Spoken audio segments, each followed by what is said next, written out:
Hey gun geeks, I'm Destinee from FateofDestinee Media, and this is my review on the SIG Sauer P224, chambered in 357 SIG. Features. Grip. My hands tend to fall a bit short of the mitts most men sport, but they are average to large compared to most other ladies. That being said, I still find that the P224's 1.4 inch wide grip leaves my pinky without purchase. Were this teeny pistol chambered for the less energetic 9mm, I may not have considered that an issue. But the 357 SIG has a way of bucking that makes a shooter appreciate a little extra surface to hang on to. On the positive side, though, shaving down the grip gives this little SIG an edge in concealability over its larger SIG siblings, like the full-size P226 or the compact P229. The punchy recoil of the 357 SIG round had me wishing that the P224's grip sacrificed some concealed carry friendliness in exchange for a more aggressive beaver tail. Although the grip is short, it isn't lacking in comfort. The one-piece Hogue Custom G10 grip piece provides a comfortable yet sufficiently textured grip surface. And the issues that I've had with trigger reach on the full-size P226 are non-existent with the newer baby SIG.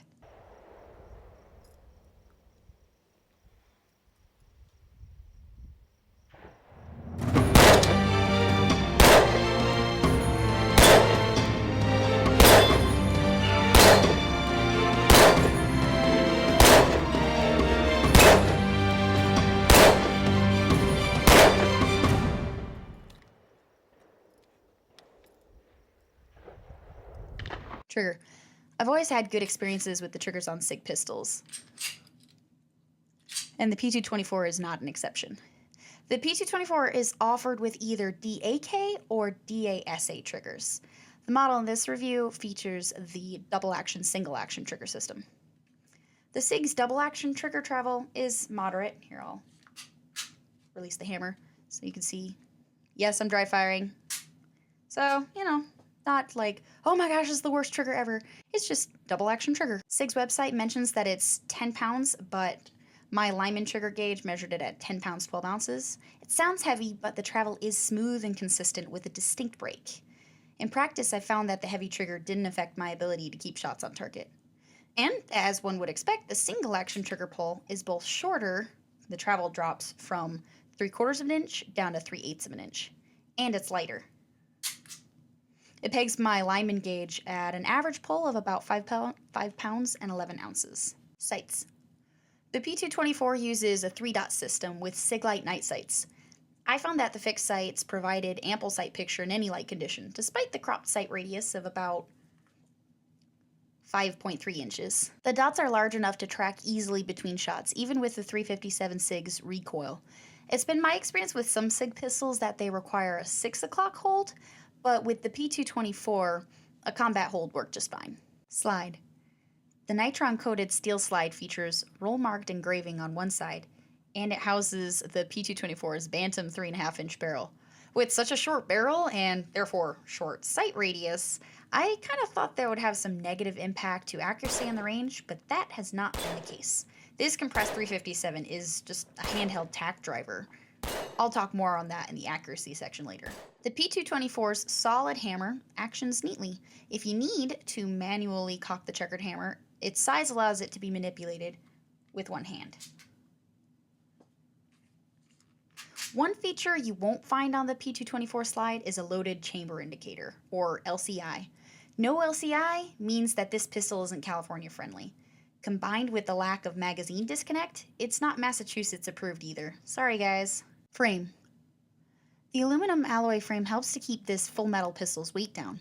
Unloaded, the P224 weighs in at 29 ounces, which is 3 ounces less than the compact P229 and 5 ounces less than the full-size P226. The hard anodized frame includes front strap checkering and right-handed controls. Decocker, reversible magazine release, slide release, takedown lever, all with checkered faces. This subcompact does not feature an accessory rail. This 357 SIG P224 comes in a SIG Sauer branded hard case, and it included, count 'em, 2 10-round magazines. Now, if you go with the 9mm, you get 2 extra rounds. But if you go with the 40 Smith & Wesson, then you still get 10-round magazines. Takedown. The takedown on the P224 is very simple. First, like with any field strip, make sure that the firearm's cleared. I've already removed the magazine, but I'll show you that the chamber's cleared too. There you go, nothing in the chamber. Then, lock the slide to the rear and simply manipulate this lever, the takedown lever, into a vertical position. This will allow you to, when you go to release the slide, just slide it right off the frame. From there, you can pop out the guide rod and the recoil spring. And then, the barrel. What a short little bitty barrel that is. And all of this smells like ballistol because I just cleaned it. Okay, I'm going to pop that barrel back into place, put the spring back on the guide rod. There we go, make sure that's nice. Okay, then we can slide the slide back onto the frame. And from here, we want to lock the slide back again. And then move the takedown lever back into the horizontal position and release the slide. You're all done. And there, hammer's decocked too. Easy peasy. Comparison. SIG markets this P224 as like a cropped version of their larger duty style handguns. The full-size P226 and the compact P229. If you were curious just how chopped the P224 is, I happen to have handy a P226 on right by me, thanks to my dad. So we can have a nice little side-by-side comparison. You can see like this that the P224 is noticeably shorter. It's 1 inch precisely, both in height and in length. And within the P226 slide, the barrel is 0.9 inches longer than the one in the subcompact. If you compare the widths of both pistols, however, pretty darn close. Actually, the full-size P226 is only 1/10 of an inch larger than the subcompact's grip. They both look pretty, though.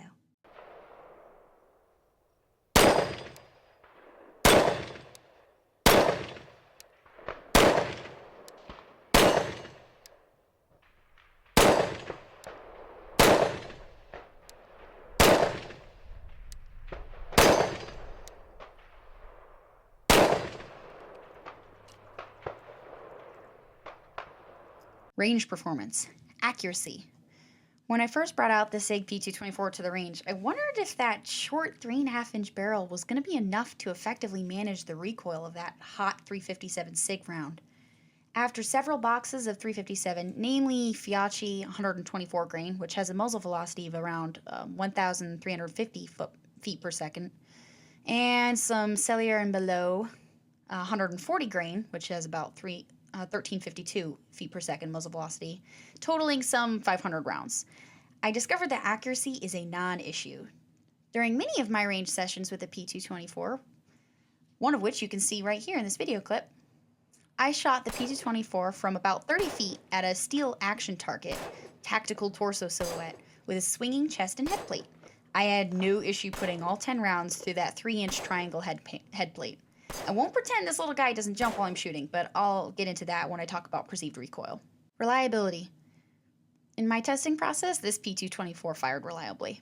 The handful of errors I witnessed with this pistol can each be traced back to limp wristing.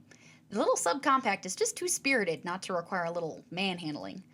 This is where I found myself wishing that I had a nice beaver tail to work with. That would make acquiring an effective grip faster, with less need for developing that muscle memory. Perceived recoil and ammunition. This is one area where the 357 SIG round makes quite a difference. The 357 SIG was developed as a 40 Smith & Wesson necked down to receive a 9mm projectile. This development was purported to give the shorter round similar ballistic performance to the already popular 357 Smith & Wesson Magnum cartridge. A comparison of several brands of 357 SIG and 357 Magnum ammunition yields similar muzzle velocities, about 1,400 feet per second, plus or minus 50 feet per second. This is noticeably punchier than the standard muzzle velocities of either 40 Smith & Wesson or 9mm cartridges, for which the P224 may also be chambered. They average closer to the 1,000 feet per second range. Not surprisingly, this means that the 357 SIG, namely when fired through this small subcompact, results in some prominent perceived recoil. Fortunately, although the P224 demonstrates notable perceived recoil, the kick feels more rearward in its direction rather than upward. The result is a fast, accurate round without that negative impact to aim that sharp muzzle flip can give you. Besides the perceived recoil effect, there are two other points to consider when debating getting a P224 and 357 SIG: cost and availability. While it's not impossible to locate 357 SIG, it is notably less common than other self-defense calibers, like 9mm, 40 Smith & Wesson, or 45 ACP. In preparation for my review, I did a good deal of driving around to different ranges and firearm stores to find enough ammo to test. Granted, if you shop around, you're likely to find better deals, but generally when I got a hold of 357 SIG, it didn't sell cheaper than $25 for a box of 50. Well, I wouldn't consider 50 cents around an exorbitant price. After all, I have spent $2.50 per round on 500 Smith & Wesson. Ouch! The more you train with it, the more of a burden the cost of the ammo becomes. Just a little food for thought. Price. Like most SIG pistols, quality comes at a price. The MSRP for the P224 Nitron, featured in this review, is $1,108. If you feel like splurging, however, SIG offers some enhanced P224 models, including the P224 SAS at $1,149, the P224 Nickel at $1,125, the P224 Equinox at $1,243, or my favorite, the P224 Extreme at $1,170. Carry. According to SIG, the P224 was specifically designed to better accommodate concealed carry.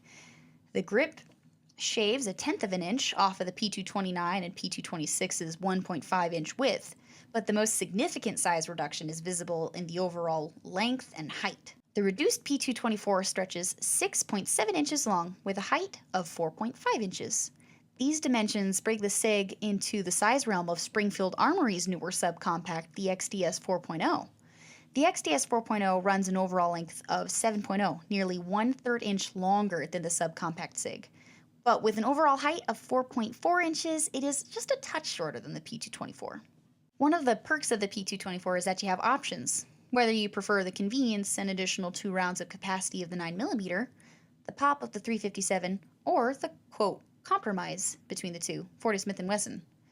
Those who already carry larger SIG pistols might also appreciate the similar manual of arms in a smaller pistol package. Tiny disclaimer: my personal experience is inescapably colored by the fact that I'm a woman. That being said, I found that the little SIG carries kind of like an overweight XDS. I especially appreciated the short slide and grip when tucking it into my jeans. There's just plain less to print under my t-shirt and cami. However, I did find the P224 a bit wide. It's actually wider than my 1 1/4 inch full-size M9 pistol by like 15 hundredths of an inch. The SIG extends an extra 1/2 inch more than that narrow XDS's 0.9 inches, which made my skinny jeans fit a tad tighter than I normally like. Final thoughts. The quality that the Navy SEALs rely on in their SIG sidearm can be seen in its subcompact little brother, the P224. As a subcompact, the P224 is the next step in taking a popular full-size and compact pistol and scaling it down to meet new needs. The drop in stature and snag-free design has its drawbacks in recoil management when used with the high-power 357 SIG round. But if the 357 isn't what you need for self-defense, you're not without options. The P224's form and function demonstrate that it was purpose-built to better suit concealment needs of officers and self-defense carriers alike. The SIG P224 may be smaller than its predecessors, but don't let that fool you. The 357 SIG gives the little P224 a lot of guts.